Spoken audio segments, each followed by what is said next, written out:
Okay, here I am at Richard Rosenblatt's office, and we see, ooh, I can tell I'm a terrible camera person, but can't really read all this stuff, so okay, we'll just go right to the interview.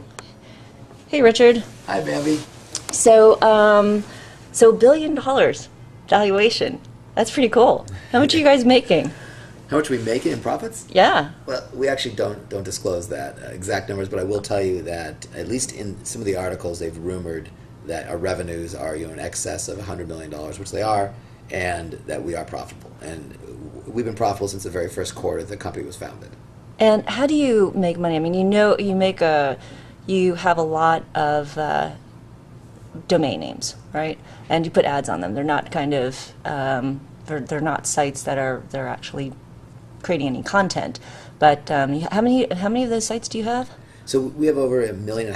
We actually, so to back up a little bit, as you know, we own the second largest registrar in the world. Right. It's called Enom. We have 10 million domains about on our platform. Okay. We own about 1.5 million of those. Okay. And we are putting together a really unique process to be able to start adding content to the majority of those domains. That'll be launched probably the second quarter of 2008, and it'll be powered by user content, very targeted, high-value user content that will get distribution throughout our domains. Because our domain portfolio is huge. The domains we own generate almost 3 million unique visitors a day. It'd be one of the largest aggregators of natural traffic. It's all direct navigation traffic. People type in www.gardening.com, which we own, or they type in www.map.com that we own. But there's no content on those sites right now. Some are, but the vast majority don't have content. The reason Okay. why is when you have that many domains, Okay. how do you produce content? Right. So if you could create a platform where users create targeted content based on the domain's vertical. So if they're writing content about maps, it goes on map.com. If they're writing content about gardening, it goes on gardening.com. If they're writing content about flash games, right, it goes on flashgames.com. How do you get them to start writing about those particulars? Are you bringing them in on one site and then you're going to disseminate across all those different domains? So we've talked about launching something you can look at right now called demandstudios.com. And on Demand Studios, you can sign up as a writer. And you will then be given topics that we know are high-value topics for you to write on to then be distributed through our domains. That's kind of phase two. What we're doing right now is if you go to ehow.com or expertvillage.com, on eHow, you'll be given topics to write on. So I wrote an article on how to make a great margarita. That article is, if you search on Google under great margaritas, the #1 result.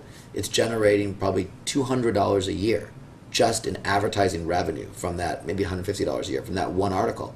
If you search on how to cut an onion without crying, Right. one of our users wrote that article. She's making $30, $40 a month from that article, just from advertising. So that's very specific topics that we suggested that she wrote on and that I wrote on regarding text. If you go on to expertvillage.com, we have the most videos on YouTube than any other provider. We have over 40,000 videos that we've produced on every how-to topic you can think of, from how to change your oil to how to belly dance. Those are all created by users. And that content is now distributed on Expert Village, distributed on YouTube, and at some point will be distributed on very targeted domains. And how are those sites making money? Is it It's all advertising advertising? revenue. All advertising. So right now our revenues are generated from advertising revenue and subscription revenue from people that purchase domains. Okay. Who do you see as your competitor? I mean, that Forbes, I guess it was Forbes, that Forbes article talked about Ning and even Marchex because they're aggregating domain names, but probably Ning, right? They're probably somewhat of a competitor. Yeah, we don't really have a competitor on point because, again, the domain business is less than half of our business. We also own In terms of revenue. in terms of revenue, and really a much smaller piece of our focus, the domain business for the domain's sake, right? We're very focused on the content piece of the domains. We're very focused on our registrar. We're like Ning in that we launched channelme.tv, which allows you to get a domain name, grab content from around the web, and build out your own social media network. So we're like Ning from that standpoint, but we also own over 50 media properties that generate 50 million unique visitors a month, not including our domains. I'm sorry, go ahead. So we own the #1 how-to website called eHow, which is like How Stuff Works, which you may have read just got bought by Discovery.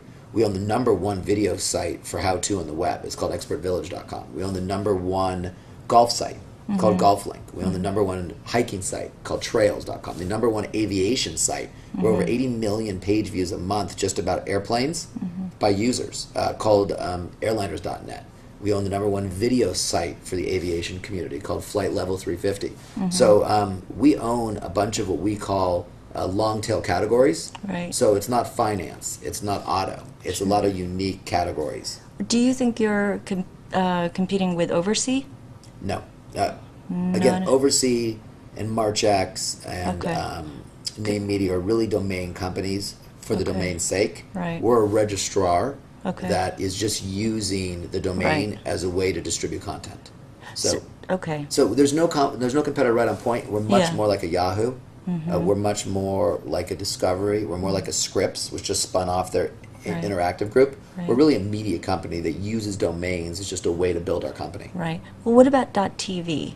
Where does that fit in your strategy? The .tv domain and creating the social network that's open using, if a person, my understanding is a person creates a .tv site. Right. And that, if they pay a certain amount of money, they can be connected to other .tv folks, just like a social network. Is that the concept? Sure, and what that is that's the first example of where we're going to be going next year, where anyone that purchases the domain, right now when you buy a domain name, you get web hosting, if you can figure out how to do it. Then you got to figure out how to add content to your website and how to add monetization, right? ChannelMe.tv, which is the .tv concept, allows you within 7 minutes to buy a domain name, automatically get social media tools, the tools we bought back from MySpace a year ago and continue to re-engineer, so you can build your own social network. And now with the integration 2 days ago of Right Media, you can turn on ads. So literally within 7 minutes, I can get a domain name, build a website, and serve advertising all at once. But it's only on .tv. That's where we originally tested it because we think that's such a great domain, and we've got very video-centric tools. Next year, you'll be able to buy any domain name and do all those things all at once. So it's a fully integrated solution on any domain. But will it be connected as a social network? So anyone with .tv? So you'll have the ability. So it's got two abilities. We want to give people two choices. You can create a website like mine at richer.tv that is part of the larger network. So you can either go to richer.tv direct, or you can find me by going to Carson Daly's site, for instance, at carsondaly.tv. So richer.tv is my own website and part of a bigger network. Or I could just create goodliving.tv and have nobody else be connected to it at all. Have it be my own standalone website, and I'm not part of the network. So you have the ability to build your own website and market on your own, or build your own website and put it within the network and get free traffic. So you have two choices.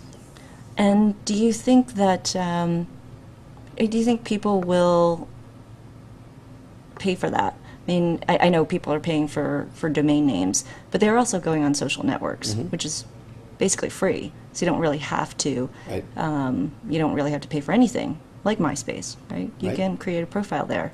So, but there are advantages, you think? I do. I think people will pay. So it's $25 a year right now in order to get the .tv, the full social media tools, and your own website. But don't forget, the fact that you could turn on ads, it may not be a cost. If you market your website, so we have people marketing websites, everything from how to make chocolate chip cookies to how to live in a green, healthy environment. Those websites now have very targeted ads through Right Media, and we expect them to be profitable. So it may not be a cost. Right now, if you put up your site on Biba or MySpace or Facebook, you don't get any share of the advertising. So this may not actually be a cost. It may be a profit center. Sure. So Microsoft just made an investment in Facebook, $15 billion valuation. What's your thoughts on that? So look, the headlines are $15 billion, but from Microsoft's standpoint, the valuation was completely irrelevant, right? They bought 1.6% of the company for, $260 million? But they're preferred stock. So if Facebook gets sold for much less, they get all their money back first. So they have almost zero downside risk. A company like Microsoft with $50 billion in cash doesn't care what return they get on the investment, but they got a multi-year global advertising deal. So they wanted the advertising deal. The equity they invested was just a way to pay for it. I think it was a brilliant deal from their standpoint. I don't think it would have mattered if the valuation was $50 billion. I mean, it didn't matter. It was really getting the advertising deal. So what do you think of Hulu and Juiced and all these online new distribution platforms. I think they're really cool. I mean, I think that there's three kinds of content on the web right now.